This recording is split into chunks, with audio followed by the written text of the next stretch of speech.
Welcome to Paranormal Perspective. I'm John Lorden, and joining me as always is... Christy Arnhart. This is the show where we look into something paranormal or paranormal adjacent. Christy does all the research. She presents it to me. I give it a little bit more of a critical point of view, sometimes skeptical point of view, but we're filming in front of a live audience. We put a question to them and have them decide who is the winner in this episode. Christy, what is the topic that we're talking about here?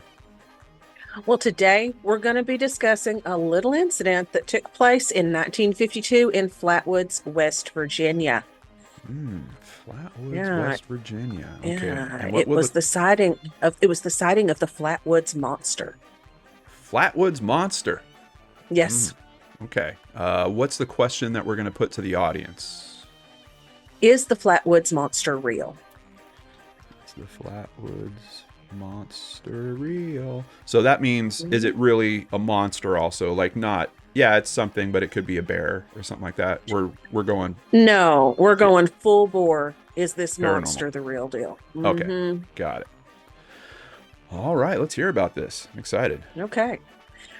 Well, at dusk on September 12th, 1952, 13-year-old Ed May, along with his 12-year-old brother Freddie, had just been playing with their friend 10-year-old Tommy Heyer and Neil Nunley in the local schoolyard at the elementary school. And, this is a town of 300 people, so it's very small. And if you read about this, you might see different children at the playground named, but everyone that I named right here is in this group, okay? Okay. Now, they witnessed a pulsing red light that streaked across the sky and seemed to crash on G. Bailey Fisher's farm. The kids freak out. They go to one of the mothers, Kathleen May. She calls a National Guardsman in the area. He's a 17-year-old kid named Eugene Lemon. She asks him to go with them since she's with a group of kids. They take the family dog with them. His name is Richie. And they all set out toward the farm to see what's going on. So as Lemon neared the farm with the group, he said he saw what looked like a pair of bright eyes in one of the trees. When he shined his flashlight on that area, the creature revealed itself. Now, the group claims it was 10 foot tall. Sometimes it comes up to 15, with a head like a spade, blood red body, and a green face that glows. It seems to be wearing some kind of dark metal dress, and it had long arms with fingered claws at the end of it. And it was levitating off the ground, hovering toward them. It hissed, made other noises. It scared the crap out of everybody, and they just dropped the flashlight and ran away. They go to the police station to report this to local authorities. By the time they get to the police station, most everybody there is complaining. They're coughing, they're vomiting, they're nauseous. They don't really know what happened, but they do tell officers that there was a real stink in the area of this monster. Almost, the symptoms that they had and the smell they described, it almost sounded like mustard gas to the police. Okay. But as usually happens, and especially with a group of kids, the police officers thought that they had all saw something different. They said that as the story was told, it got bigger and bigger. And they just agreed that, we'll go up there and look around, but they've already made that judgment. They're like, there's nothing up there, so we're not worried about it.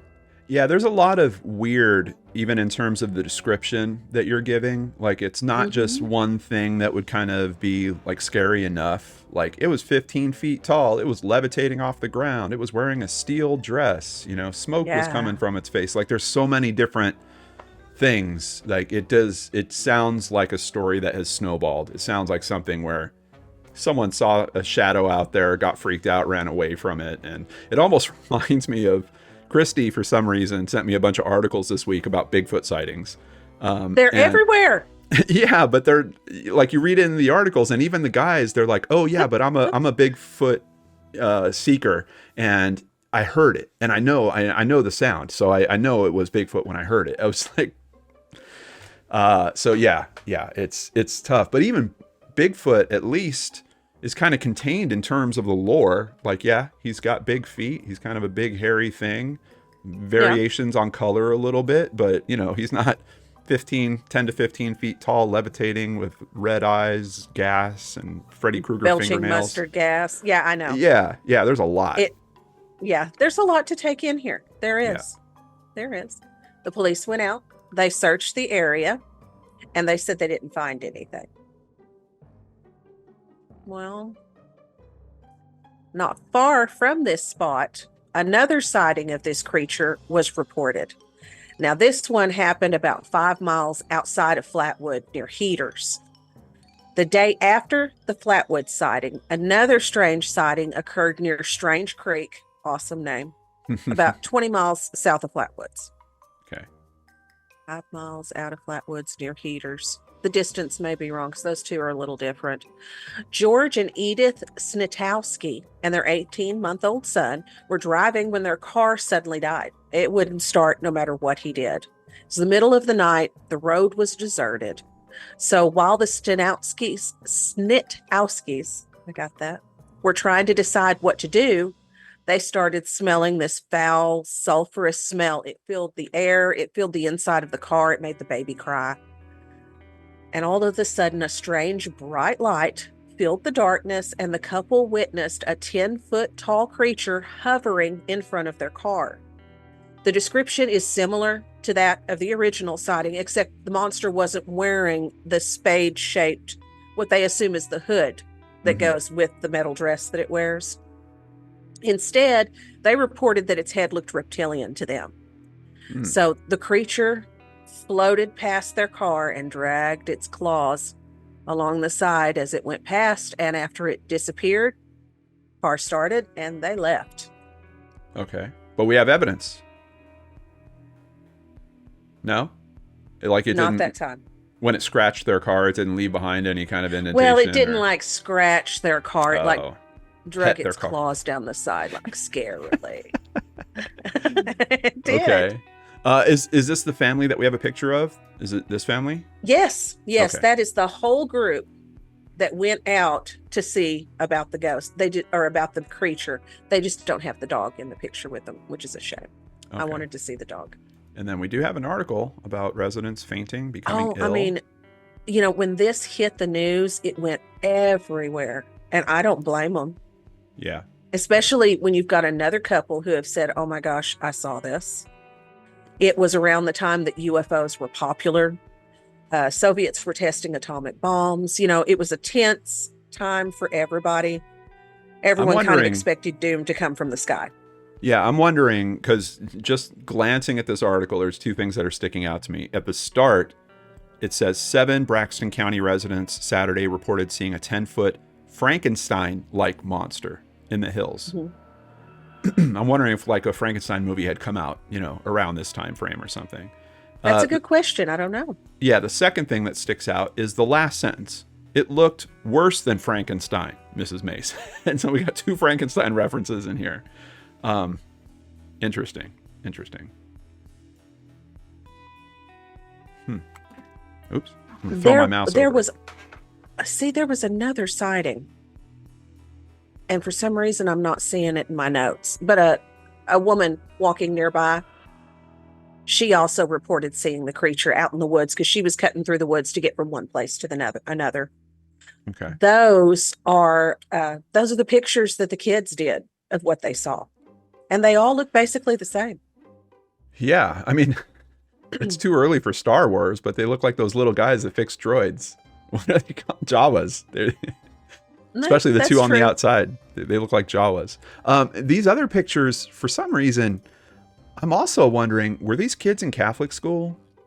Because doesn't this look like a depiction of a nun? Like if you were being... It does remind me of a nun, yeah. Yeah, if you were being terrorized by, Sister Mary or something like that, and you kind of made up this monster. Another thing that's interesting to me is the thought that they noticed that it was hovering or that it was flying in some way. Like if I saw a 10 to 15 foot object in front of me that was a monster, I don't know that my eyes would be dropping like, is there shoes? Oh, there's no shoes down there. Like I just, You don't you don't really think about it that way. yeah. And it took place in Braxton County, West Virginia. So I'm going to say they're not Catholic. Excuse me. That's more, I believe it's more Protestant. Hmm. Well, even that, I mean, it just, especially on this draft, like the coloring, that could be Protestant clothing as well. There seems to be some type of influence, religious influence in that from my perspective, just thinking of someone coming up with a piece of art. Honestly, this one's different, but this seems like something that was made, maybe 20, 25 years ago. Yeah. Yeah, this is like a rendering or that someone did, like, based off some of these descriptions and pictures. And, they tried to make it a little more legit in terms of being scary. Like this one, the drawing actually looks like a Ninja Turtle, like one of in the first comic book. Yeah. Yeah, I don't know. That would be terrifying. That thing's huge. Yeah. So it gets more interesting, though. Yeah. Because this spread so far in the news nationwide that it caught the attention of the Air Force. Now, the Air Force came in and they said, well, you know what? There were meteors in the sky that night. And what you've described to us sounds like a barn owl. So I think you saw the meteors, and I think you went out in the woods and scared yourself seeing a barn owl setting up in the trees in the shadows. I don't believe that. I don't either. And what I don't like about that story is I just came back from a conference where I was talking about the Denver International Airport.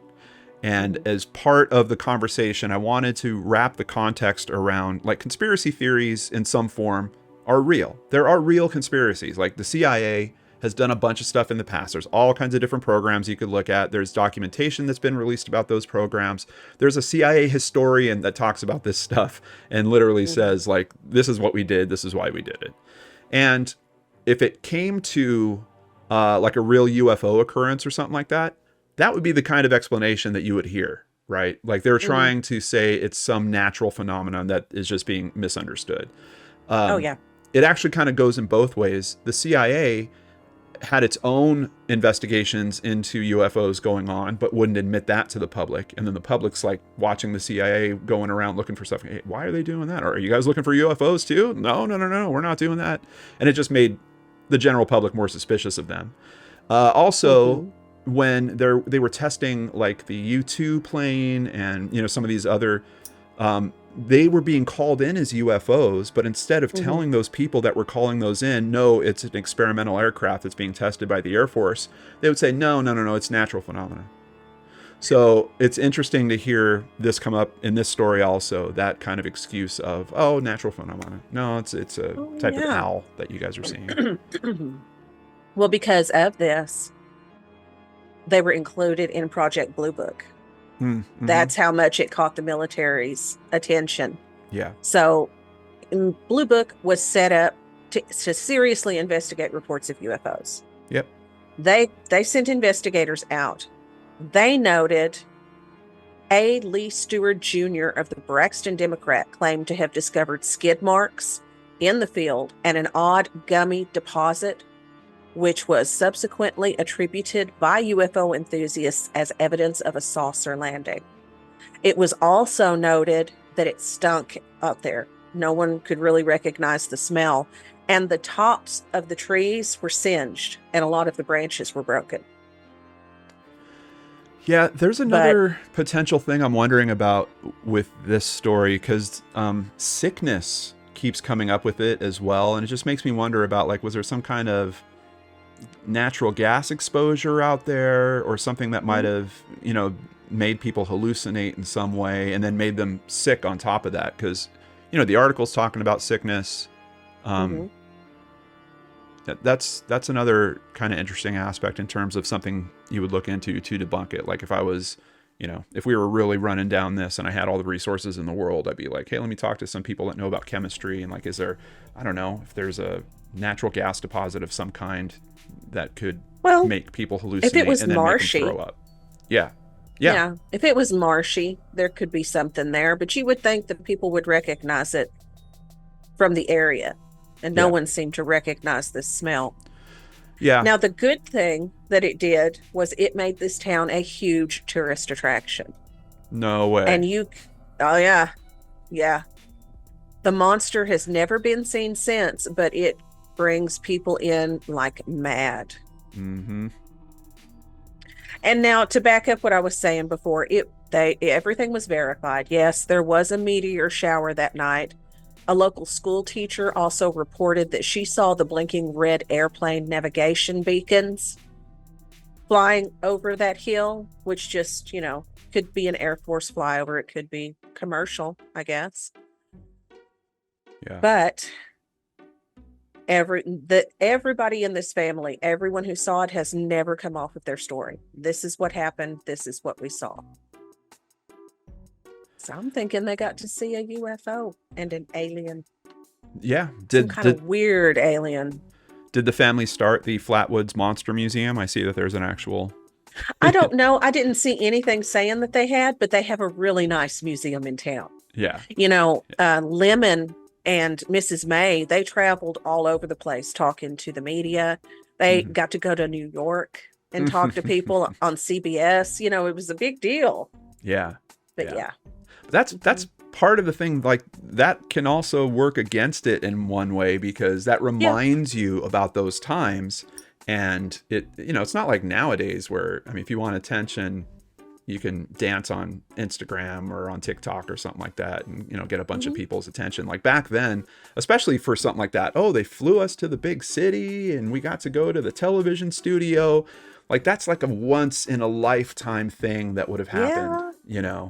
So it kind of, in terms of being a motivator for people to not be honest about what they've gone through, it kind of works against the paranormal story a little bit. But see, on my hand, I don't think that all these kids could have kept this story straight all this time.